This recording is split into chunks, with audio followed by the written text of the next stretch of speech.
શું તમે જાણો છો કે બ્રહ્મ મુહૂર્ત માત્ર એક સમય નથી પરંતુ જીવનનું સૌથી મોટું રહસ્ય છે? શું તમે ક્યારેય વિચાર્યું છે કે આર્ષ મુનિઓ, યોગીઓ અને સ્વયં ભગવાન વિષ્ણુ પણ આ વિશેષ સમયને આટલું મહત્વપૂર્ણ કેમ માનતા હતા? આજે અમે તમને એક એવી દિવ્ય કથા સંભળાવવા જઈ રહ્યા છીએ જેને સાંભળીને તમારી આંખો ખુલી જશે, તમારું મન જાગી ઉઠશે અને તમારામાં એક નવી ઊર્જાનો સંચાર થશે. આ માત્ર એક વાર્તા નથી, પરંતુ એક એવું ગૂઢ જ્ઞાન છે જેને જાણ્યા પછી તમારું જીવન પહેલા જેવું નહીં રહે. તમે કદાચ સાંભળ્યું હશે કે બ્રહ્મ મુહૂર્તમાં ઉઠવાથી બુદ્ધિ તેજ થાય છે, શરીર સ્વસ્થ રહે છે અને સફળતા પ્રાપ્ત થાય છે. પરંતુ શું તમે ક્યારે જાણ્યું છે કે આ સમયે ધ્યાન કરવાથી તમને તમારા પૂર્વજન્મની ઝલક મળી શકે છે? શું તમે કલ્પના કરી છે કે જો તમે આ રહસ્યને સમજી લો તો તમે તમારું ભવિષ્ય જોઈ શકો છો, તમારું ભાગ્ય બદલી શકો છો? આજે અમે તમને એક એવી રહસ્યમય કથા સંભળાવીશું જેમાં એક રાજાએ 7 રાત સુધી બ્રહ્મ મુહૂર્તમાં જાગીને એવા અનુભવો કર્યા જે સામાન્ય મનુષ્ય માટે અશક્ય છે.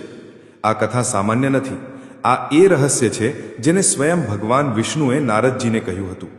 આમાં કાળચક્રનું રહસ્ય છે, પૂર્વજન્મની ગાથા છે, મૃત્યુનું રહસ્ય છે અને એ પરમ સત્ય છે જેને ફક્ત ગણ્યા ગાંઠ્યા જ્ઞાનીઓ જ જાણી શક્યા છે. જો તમે આ આખી કથાને ધ્યાનથી સાંભળશો તો કદાચ તમને પણ એ જ્ઞાન પ્રાપ્ત થઈ જાય જે જીવન અને મૃત્યુથી પરે છે. પરંતુ યાદ રાખજો, આ કોઈ સામાન્ય કથા નથી. આ જીવનને બદલી નાખનારો અનુભવ છે. તેથી આને અધવચ્ચે છોડીને ન જતા આને અંત સુધી સાંભળજો, કારણ કે અંતમાં તમને એ ગૂઢ જ્ઞાન મળશે જે હજારો ગ્રંથો વાંચ્યા પછી પણ નથી મળતું. તો ચાલો આ દિવ્ય કથા તરફ આગળ વધીએ અને જાણીએ બ્રહ્મ મુહૂર્તનું સૌથી મોટું રહસ્ય. સત્યલોકના દિવ્ય વાતાવરણમાં એક દિવસ નારદ મુનિ ભગવાન વિષ્ણુની સમક્ષ ઉપસ્થિત થયા. તેમની વીણામાંથી મધુર ધ્વનિ ગુંજી રહી હતી, પરંતુ તેમના હૃદયમાં એક જિજ્ઞાસા હતી. તેમણે ભગવાન વિષ્ણુના ચરણોમાં પ્રણામ કરીને કહ્યું કે હે પ્રભુ, મેં અનેક પુરાણો, વેદો અને શાસ્ત્રોનો અભ્યાસ કર્યો છે, પરંતુ એક પ્રશ્ન મારા મનમાં વારંવાર ઉઠે છે. જ્યારે હું પૃથ્વીલોક પર જાઉં છું ત્યારે જોઉં છું કે કેટલાક મનુષ્યો અલૌકિક તેજથી સંપન્ન હોય છે. તેમનું મન શાંત, શરીર નિરોગી અને બુદ્ધિ પ્રખર હોય છે, જ્યારે કેટલાક લોકો આળસ, દુઃખ અને અશાંતિમાં ડૂબેલા રહે છે. આ તફાવતનું કારણ શું છે? શું આનો સંબંધ જાગવાના સમય સાથે છે? શું એવો કોઈ વિશેષ સમય છે જ્યારે બ્રહ્માંડની દિવ્ય ઉર્જા મનુષ્ય માટે સહેલાઈથી સુલભ થઈ જાય છે? ભગવાન વિષ્ણુ મંદ મુસ્કાન સાથે બોલ્યા, હે નારદ, તમે ખૂબ જ ગૂઢ પ્રશ્ન પૂછ્યો છે. આ ભેદ સામાન્ય નથી, પરંતુ અત્યંત મહત્વપૂર્ણ છે. તેનું રહસ્ય બ્રહ્મ મુહૂર્તમાં છુપાયેલું છે. આ એ સમય છે જ્યારે બ્રહ્માંડની સમસ્ત સકારાત્મક ઉર્જા પૃથ્વી પર વહેવા લાગે છે. આ મુહૂર્ત દેવતાઓ, ઋષિઓ અને સિદ્ધ પુરુષોનો પ્રિય સમય છે. આ કાળમાં જે જાગે છે તે બ્રહ્માંડની દિવ્યતાને પોતાનામાં સમાવી શકે છે. નારદ મુનિએ ફરી પ્રશ્ન કર્યો, હે પ્રભુ, જો બ્રહ્મ મુહૂર્ત આટલું શક્તિશાળી છે તો કૃપા કરીને મને એક એવી કથા સંભળાવો જેનાથી તેની વાસ્તવિક અસર સ્પષ્ટ થાય. ભગવાન વિષ્ણુ બોલ્યા, હે નારદ, ધ્યાનપૂર્વક સાંભળો. હું તમને એક અત્યંત પ્રાચીન કથા સંભળાવવા જઈ રહ્યો છું, જેને સાંભળીને તમે બ્રહ્મ મુહૂર્તની મહિમાને સમજી શકશો. આ એક એવા રાજાની કથા છે જેણે બ્રહ્મ મુહૂર્તના પ્રભાવથી જીવન મૃત્યુના બંધનોને પાર કરી લીધું. ઘણા સમય પહેલાની વાત છે. પૃથ્વીલોક પર સૌમ્યનગર નામનું એક સમૃદ્ધ રાજ્ય હતું. આ રાજ્યનો રાજા ચંદ્રકેતુ હતો, જે પરાક્રમી, ન્યાયપ્રિય અને વિદ્વાન હતો. તેની પ્રજા તેની સાથે અત્યંત પ્રેમ કરતી હતી, કારણ કે તે ન માત્ર એક કુશળ યોદ્ધા હતો, પરંતુ સંતો અને ઋષિઓનું પણ સન્માન કરતો હતો. પરંતુ એક સમસ્યા હતી. રાજાનું મન હંમેશા અશાંત રહેતું હતું. અપાર વૈભવ, શક્તિ અને ભોગવિલાસ હોવા છતાં પણ તેને શાંતિ નહોતી મળતી. રાજમહેલમાં સુખ સુવિધાઓની કોઈ કમી ન હતી, પરંતુ જ્યારે પણ તે રાત્રે સૂતો ત્યારે તેને વિચિત્ર સ્વપ્નો આવતા. ક્યારેક તે જોતો કે તે એક અંધકારમય ગુફામાં ફસાઈ ગયો છે, તો ક્યારેક એવું લાગતું કે કોઈ અદૃશ્ય શક્તિ તેને બોલાવી રહી છે, પરંતુ તે તેને જોઈ શકતો નથી. સમય વીતતો ગયો અને રાજાની આ અશાંતિ વધવા લાગી. તેણે પોતાના દરબારના વિદ્વાનો, બ્રાહ્મણો અને જ્યોતિષાચાર્યોને બોલાવીને પોતાની સમસ્યાનું સમાધાન પૂછ્યું. બધાએ પોતપોતાના મત આપ્યા, પરંતુ કોઈ પાસે સચોટ જવાબ ન હતો. એક દિવસ એક વૃદ્ધ ઋષિ આત્રેય તેના દરબારમાં આવ્યા. તેમની આંખોમાં અપાર શાંતિ અને મુખ પર દિવ્ય તેજ હતું. રાજાએ હાથ જોડીને કહ્યું કે હે ઋષિવર, હું દિવસ રાત ભોગ વિલાસમાં ડૂબેલો રાજા છું, પરંતુ ન જાણું કેમ મારા મનને શાંતિ નથી મળતી. કૃપા કરીને મને આ દુઃખમાંથી મુક્ત થવાનો ઉપાય બતાવો. ઋષિ કેટલીક ક્ષણો મૌન રહ્યા, પછી બોલ્યા, હે રાજન, તમારી સમસ્યાનું સમાધાન ફક્ત એક જ છે. તમારે બ્રહ્મ મુહૂર્તમાં જાગવાનું અને સાધના કરવાનું અભ્યાસ કરવું પડશે. આ એ સમય છે જ્યારે પરમાત્મા સ્વયં પોતાની દિવ્ય ઉર્જાને આ સંસારમાં પ્રસારિત કરે છે. જે આ સમયનો લાભ લે છે તે પોતાના સમસ્ત પાપોથી મુક્ત થઈને મોક્ષના માર્ગે આગળ વધે છે. રાજા ચોંકી ગયો. તેણે પહેલાં ક્યારેય આ વિશે સાંભળ્યું ન હતું. તેણે પૂછ્યું કે હે ઋષિવર, શું માત્ર બ્રહ્મ મુહૂર્તમાં જાગવાથી મારી સમસ્યાનું સમાધાન થઈ શકે છે? આ કેવી રીતે શક્ય છે? ઋષિ મુસ્કુરાયા અને બોલ્યા, રાજન, સંસારમાં દરેક વસ્તુનો એક નિશ્ચિત સમય હોય છે. જેમ સૂર્યોદય પહેલા આકાશમાં હળવી લાલીમાં પ્રગટ થાય છે, તેમ આત્માના જાગરણનો પણ એક સમય હોય છે. જો તમે આ સમયે જાગીને સાધના કરશો તો તમારા સમસ્ત માનસિક ક્લેશ સમાપ્ત થઈ જશે. પરંતુ યાદ રાખજો, ફક્ત જાગવું જ પૂરતું નથી. તમારે આ સમયે ધ્યાન, મંત્ર જાપ અને આત્મચિંતન કરવું પડશે. રાજાએ નિર્ણય લીધો કે તે આવતીકાલે સવારે બ્રહ્મ મુહૂર્તમાં ઉઠશે અને ઋષિના કહ્યા મુજબનો માર્ગ અપનાવશે. બીજે દિવસે ભોરે, જ્યારે આખો મહેલ ગાઢ નિંદ્રામાં હતો, રાજા ચંદ્રકેતુ પોતાના શયનખંડમાંથી ઉઠ્યો. તેણે જોયું કે આકાશમાં હળવી ચાંદની ફેલાયેલી હતી અને ઠંડી હવા વહી રહી હતી. તેણે ગંગાજળથી સ્નાન કર્યું અને ધ્યાન કરવા બેઠો. પહેલાં થોડી મિનિટો સુધી તેનું મન ઇધર-ઉધર ભટકતું રહ્યું. ક્યારેક તેને રાજ્યની ચિંતાઓ સતાવવા લાગી તો ક્યારેક નિંદ્રાનો પ્રભાવ હાવી થઈ ગયો. પરંતુ તે હાર માનનારાઓમાંથી ન હતો. તેણે ઋષિ આત્રેય દ્વારા કહેલો એક વિશેષ મંત્રનો જાપ કર્યો. ઓમ નમો ભગવતે વાસુદેવાય નમઃ. થોડી જ ક્ષણોમાં તેણે પોતાનામાં એક દિવ્ય શાંતિનો અનુભવ થવા લાગ્યો. જેમ જેમ તે મંત્રનો જાપ કરતો ગયો તેમ તેમ તેનું ચિત્ત સ્થિર થવા લાગ્યું. જ્યારે તે ધ્યાનમાંથી ઉઠ્યો તો તેણે અનુભવ્યું કે તેનું મન પહેલાં કરતાં વધુ હળવું અને શાંત હતું. એવું લાગતું હતું જાણે કોઈ અદૃશ્ય શક્તિ તેને સ્નેહપૂર્વક આલિંગન આપી રહી હોય. રાજા અત્યંત પ્રસન્ન થયો અને બીજે દિવસે ફરીથી બ્રહ્મ મુહૂર્તમાં જાગવાનો સંકલ્પ લીધો. તેણે ઋષિ આત્રેયને પોતાના અનુભવ વિશે જણાવ્યું. ઋષિ મુસ્કુરાયા અને બોલ્યા, રાજન, આ તો ફક્ત શરૂઆત છે. જો તમે આ રીતે નિરંતર બ્રહ્મ મુહૂર્તમાં જાગીને સાધના કરતા રહેશો તો થોડા જ સમયમાં તમને દિવ્ય રહસ્યોની અનુભૂતિ થવા લાગશે. રાજા ચંદ્રકેતુ ચકિત થઈ ગયો. તેણે જિજ્ઞાસાથી પૂછ્યું, હે ઋષિવર, આ દિવ્ય રહસ્યો કયા છે? શું હું તેને સમજી શકું? ઋષિ આત્રેયે ઊંડો શ્વાસ લીધો અને બોલ્યા, આનો જવાબ હું તમને આગલા થોડા દિવસોમાં આપીશ. પરંતુ પહેલાં તમારે 7 રાત સુધી નિરંતર બ્રહ્મ મુહૂર્તમાં જાગીને ધ્યાન કરવું પડશે. જો તમે આ પરીક્ષામાં સફળ થશો તો તમને એ રહસ્ય મળશે જે સમગ્ર સંસાર માટે દુર્લભ છે. રાજાએ સંકલ્પ લીધો કે તે આ પરીક્ષાને અવશ્ય પૂર્ણ કરશે. આગલા 7 દિવસ સુધી તે નિયમિત રૂપે બ્રહ્મ મુહૂર્તમાં ઉઠશે, ધ્યાન કરશે અને ઋષિના કહ્યા મુજબના માર્ગે ચાલશે. બીજી રાતે જ્યારે રાજાએ ધ્યાન શરૂ કર્યું તો તેને એક અદ્ભુત અનુભૂતિ થઈ. પહેલાં તો તેના મનમાં અસંખ્ય વિચારો ઉમટવા લાગ્યા. રાજ્યની સુરક્ષા, પ્રજાનું કલ્યાણ, ભવિષ્યની યોજનાઓ.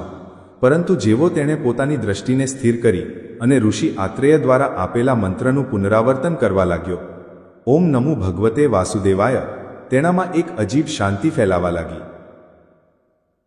અચાનક તેને પ્રતીત થયું જાણે તે પોતાના શરીરથી પરે જઈ રહ્યો હોય. તેનું મન હળવું થઈ ગયું અને તેણે પોતાની સામે એક વિશાળ પ્રકાશમય ચક્રને ફરતું જોયું. આ ચક્ર નિરંતર ગતિમાન હતું, ક્યારેક ઝડપથી, ક્યારેક ધીમે. તે જ સમયે તેને એક દિવ્ય સ્વર સંભળાયો, હે રાજન, આ જે તું જોઈ રહ્યો છે તે કાળચક્ર છે. બ્રહ્મ મુહૂર્તમાં ધ્યાન કરવાથી સાધકને કાળનો બોધ થવા લાગે છે. આ એ જ કાળ છે જે જન્મ, મરણ અને પુનર્જન્મના બંધનોને નિર્ધારિત કરે છે. જો તું આ સાધનાને 7 દિવસ સુધી નિરંતર ચાલુ રાખીશ તો તને કાળના રહસ્યોની અનુભૂતિ થશે. રાજા ચોંકીને ધ્યાનમાંથી બહાર આવી ગયો. તેના શ્વાસ ઝડપથી ચાલી રહ્યા હતા, પરંતુ મન અત્યંત હળવું હતું. આ એક વિલક્ષણ અનુભવ હતો જેને તેણે પહેલાં ક્યારેય અનુભવ્યો ન હતો. ત્રીજી રાતે જ્યારે રાજા ધ્યાનમાં બેઠો તો આ વખતે તે સહેલાઈથી સમાધિમાં ચાલ્યો ગયો. થોડી જ ક્ષણોમાં તેણે પોતાને કોઈ બીજા સ્થળે જોયો. તે એક મહેલમાં ઊભો હતો, પરંતુ આ તેનો પોતાનો મહેલ ન હતો. ચારે બાજુ દિવ્ય વસ્ત્રોથી સુસજ્જિત લોકો ઊભા હતા. તેઓ તેને રાજા તરીકે સંબોધી રહ્યા હતા, પરંતુ આ સૌમ્ય નગર ન હતું. ત્યારે એક વૃદ્ધ બ્રાહ્મણ તેની સામે આવ્યો અને બોલ્યો, રાજન, શું તું તારા પૂર્વજન્મને ઓળખે છે? રાજા ચંદ્રકેતુ સ્તબ્ધ થઈ ગયો. તેણે ચારે બાજુ જોયું અને તેને આભાસ થયો કે આ કોઈ બીજો સમય છે, કોઈ બીજો જન્મ. તે જ સમયે દિવ્ય સ્વર ફરી ગુંજ્યો. બ્રહ્મ મુહૂર્તમાં સાધના કરવાથી મનુષ્યને તેના પૂર્વજન્મની સ્મૃતિ પ્રાપ્ત થઈ શકે છે. જે સાધક આ મુહૂર્તમાં જાગીને ધ્યાન કરે છે તે જીવનના રહસ્યોને જાણવામાં સમર્થ થઈ જાય છે. રાજાનું આખું શરીર રોમાંચિત થઈ ગયું. જ્યારે તે ધ્યાનમાંથી બહાર આવ્યો તો તેની આંખો આશ્ચર્યથી ભરેલી હતી. શું ખરેખર બ્રહ્મ મુહૂર્ત આટલું શક્તિશાળી છે કે તે મનુષ્યને તેના જન્મોનું રહસ્ય પ્રગટ કરી શકે છે? તેને આગળના દિવસની સાધનામાં શું અનુભવ થશે તે જાણવાની તીવ્ર ઈચ્છા થઈ. ચોથી રાતે જેવો રાજાએ ધ્યાન શરૂ કર્યું તેને પોતાના હૃદયમાં એક દિવ્ય પ્રકાશનો અનુભવ થયો. આ પ્રકાશ અત્યંત કોમળ પરંતુ અસીમ ઊર્જાથી ભરેલો હતો. તે જ સમયે એક ગૂંજતો સ્વર સંભળાયો. હે રાજન, આ પ્રકાશ તારી આત્માનું વાસ્તવિક સ્વરૂપ છે. મનુષ્ય પોતાના શરીરને જ સત્ય માની લે છે, પરંતુ આત્મા જ તેનું વાસ્તવિક અસ્તિત્વ છે. બ્રહ્મ મુહૂર્તમાં સાધના કરવાથી આત્માનો બોધ થાય છે. રાજાનું આખું શરીર શ્રદ્ધાથી ભરાઈ ગયું. તેણે ક્યારેય નહોતું વિચાર્યું કે આત્માનો બોધ આટલી સ્પષ્ટતાથી શક્ય થઈ શકે છે. પાંચમી રાતે રાજા ધ્યાનમાં બેસતા જ કોઈ બીજા સ્થળે પહોંચી ગયો. ત્યાં તેણે પોતાનું જ નગર જોયું, પરંતુ આ નગર વર્તમાનથી ભિન્ન હતું. નગરના દ્વાર પર એક વિશાળ સેના ઊભી હતી. સૈનિકો શસ્ત્રો અસ્ત્રોથી સુસજ્જિત હતા અને આક્રમણની તૈયારી કરી રહ્યા હતા. રાજા ભયભીત થઈ ગયો. આ શું થઈ રહ્યું છે? આ દ્રશ્ય મારા નગરનું છે, પરંતુ આ સમય તો હજી આવ્યો નથી. તે જ સમયે એક દિવ્ય ઉત્તર મળ્યો. હે રાજન, બ્રહ્મ મુહૂર્તમાં ધ્યાન કરવાથી મનુષ્યને ભવિષ્યના સંકેતો પ્રાપ્ત થાય છે. જો તું આ સાધનાને ચાલુ રાખીશ તો તું આવનારા સમયની ઘટનાઓને પહેલાં જ જોઈ શકીશ અને યોગ્ય નિર્ણય લઈ શકીશ. રાજા સ્તબ્ધ થઈ ગયો. શું આ ભવિષ્યનો સંકેત હતો? છઠ્ઠી રાતે ધ્યાનની મધ્યમાં રાજાએ એક અંધકારમય ગુફા જોઈ. ગુફાની અંદર તે પોતે ઊભો હતો અને તેની સામે યમદૂતો ઉપસ્થિત હતા. હે રાજન, જો મૃત્યુ કેવું હોય છે, મનુષ્ય તેને એક અંત માને છે, પરંતુ આ એક નવી શરૂઆત છે. જે સાધક બ્રહ્મ મુહૂર્તમાં ધ્યાન કરે છે તે મૃત્યુના ભયથી મુક્ત થઈ જાય છે. રાજાએ જોયું કે કેવી રીતે આત્મા શરીર છોડીને એક દિવ્ય લોકમાં પ્રવેશ કરી રહી હતી. આ એક રહસ્યમય અનુભવ હતો.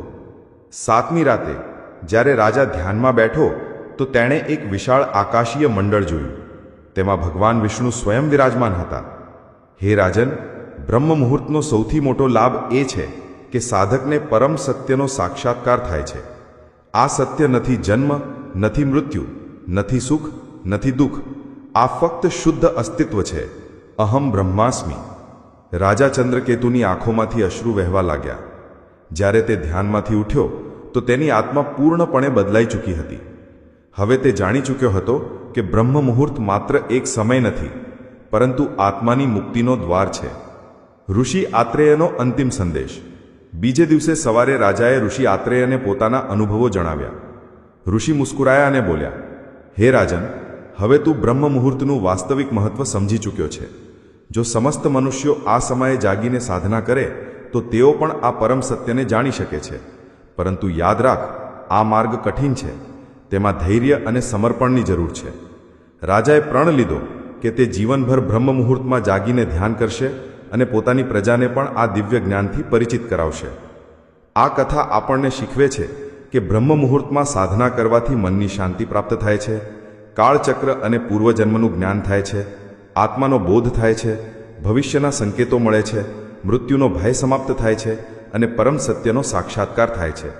જે આ રહસ્યને સમજે છે તે જીવન મૃત્યુના બંધનમાંથી મુક્ત થઈને મોક્ષના માર્ગે આગળ વધે છે. તો મિત્રો, આ હતી બ્રહ્મ મુહૂર્તની એ રહસ્યમય કથા જેને જાણીને રાજા ચંદ્રકેતુનું જીવન બદલાઈ ગયું. શું તમે અનુભવ્યું કે આ માત્ર એક વાર્તા નહોતી, પરંતુ એક દિવ્ય જ્ઞાન હતું જે તમારું જીવન પણ બદલી શકે છે? હવે તમે જાણી ચૂક્યા છો કે બ્રહ્મ મુહૂર્ત માત્ર એક સમય નથી, પરંતુ આત્માની જાગૃતિની ક્ષણ છે. આ એ પળ છે જ્યારે તમે તમારામાં છુપાયેલા રહસ્યોને જાણી શકો છો, તમારા પૂર્વજન્મની ઝલક મેળવી શકો છો અને ભવિષ્યની ઝાંખી કરી શકો છો. આ સમય ફક્ત યોગીઓ અને સંન્યાસીઓ માટે નથી, પરંતુ દરેક એવા વ્યક્તિ માટે છે જે પોતાના જીવનમાં ઉન્નતિ, શાંતિ અને સફળતા ઈચ્છે છે. પરંતુ મિત્રો, આ જ્ઞાન ત્યારે જ પ્રભાવશાળી બનશે જ્યારે તમે તેને તમારા જીવનમાં અપનાવશો. ફક્ત સાંભળી લેવાથી કશું નહીં થાય. શું તમે તૈયાર છો? શું તમે પ્રતિજ્ઞા લો છો કે કાલથી નહીં પરંતુ હમણાંથી તમે બ્રહ્મ મુહૂર્તમાં ઉઠીને આ સાધનાને અપનાવશો? જો હા, તો કોમેન્ટમાં લખજો, હું બ્રહ્મ મુહૂર્તની શક્તિને અપનાવવા માટે તૈયાર છું. આ ફક્ત શબ્દો નહીં હોય, પરંતુ તમારી આત્માના જાગરણનો સંકલ્પ હશે. જો તમને આ કથા ગમી હોય તો તેને વધુમાં વધુ લોકો સુધી પહોંચાડજો, કારણ કે જ્યારે આ જ્ઞાન ફેલાશે ત્યારે જ અજ્ઞાનનો અંધકાર દૂર થશે. અને જો તમે ઈચ્છો છો કે અમે આવી જ રહસ્યમય અને દિવ્ય જ્ઞાનથી ભરેલી વાર્તાઓ તમારા માટે લાવતા રહીએ, તો આ વિડીયોને લાઇક કરજો, ચેનલને સબસ્ક્રાઇબ કરજો અને બેલ આઇકન દબાવવાનું ન ભૂલતા, જેથી જ્યારે પણ અમે કોઈ નવું જ્ઞાન લઈને આવીએ તે સૌથી પહેલાં તમારા સુધી પહોંચે. અમે ફરી મળીશું એક બીજી રહસ્યમય અને જ્ઞાનવર્ધક કથા સાથે. ત્યાં સુધી ધ્યાન રાખજો, જાગતા રહેજો અને તમારા જીવનને બ્રહ્મ મુહૂર્તની દિવ્યતાથી ભરી દેજો. ધન્યવાદ.